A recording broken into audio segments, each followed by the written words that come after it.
Ericofon Australian version. Bought it at a market. Just did some repairs. The internal buzzer wasn't working.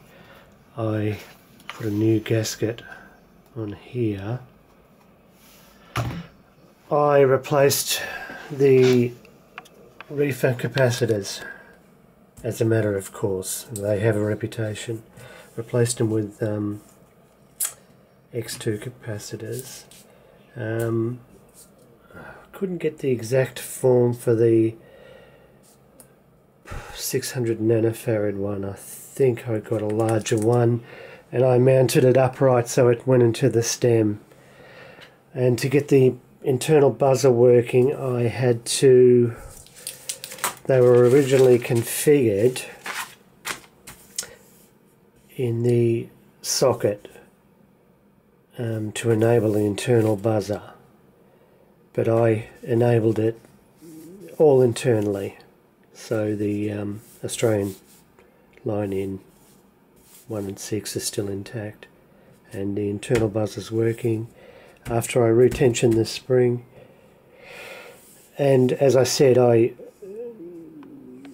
did it all internally to re-enable the internal buzzer, which I'll give you a demonstration of in a second. So if this helps out anybody, there it is, you can freeze frame that. There's also some more data there. You can freeze frame if you need it. Terminal block numbers. There's the original reefer caps that I replaced. They can explode. They're a good idea to replace them. This is from 1961, I think. So just replace them as a matter of course.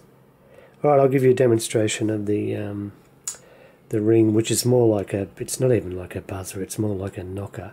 Anyway. Oh, and of course it won't dial out because it's on a modern VoIP system.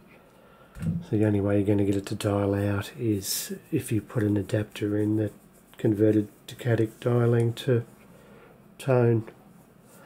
Alright, I'll let you hear this so-called buzzer.